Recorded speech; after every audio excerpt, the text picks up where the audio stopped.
Hi, I'm Pat Mangan, Director of Governance Education at NRECA. Welcome to Governance Talk. My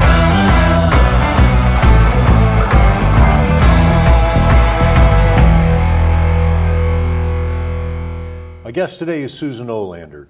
Susan, you are the Vice President and General Counsel at Federated Rural Electric Insurance Exchange. Thanks for coming in. I appreciate the opportunity to be here, Pat. So today, we're talking about hearing different points of view in the boardroom and considering those points of view even when they differ greatly from your own. Yes. Now, I remember that F. Scott Fitzgerald wrote once that the sign of a first-rate mind is the ability to hold two opposing thoughts in one's mind and still function. Now, would you agree with that?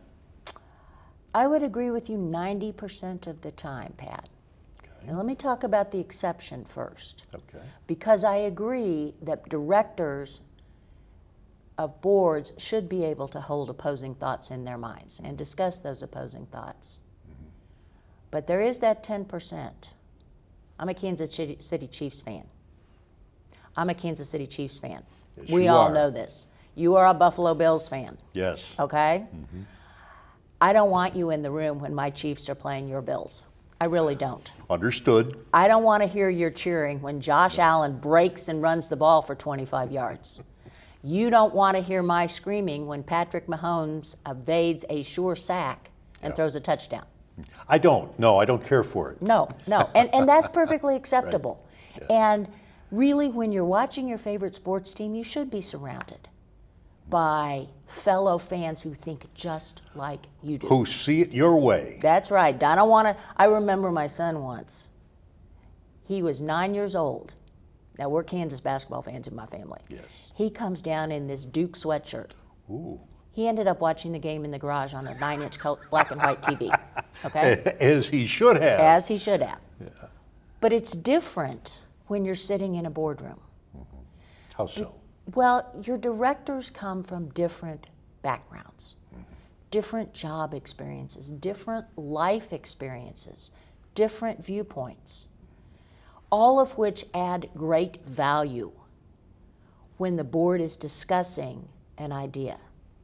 Because talking about it from differing viewpoints, politely and gracefully, leads to better governance, it leads to better decision making, it leads to more thorough vetting of ideas, all of which lead the board to make better decisions, in my opinion. Which gets to the point of why there are 7, 9, 11 people around the board table. I suppose this has been true since the time of Socrates, in that two heads are better than one. Two heads are better than one, particularly when those two heads will politely discuss, I think X, you think Y. Let's explain the reasons for why we think what we think, actively listen to each other, and then try to reach common ground and make the best decision. And our boards are becoming more diverse. But now we're seeing bankers, we're seeing lawyers, we're seeing teachers, we're seeing men, we're seeing women, all who come from different backgrounds. And if you want to make a good decision, you thoroughly discuss it. And you discuss it politely. Civility matters. Civility matters incredibly. And one way you can ensure you're civil is through active listening. Give me an example. Don't think about what your answer to me is going to be when I'm explaining my rationale for what I believe in this idea. So you're saying listen to hear and understand. Correct. Instead of listening to respond. Correct. Oh, I know what I'm going to say next. Correct. And the second thing you should do with active listening is take a breath before you respond.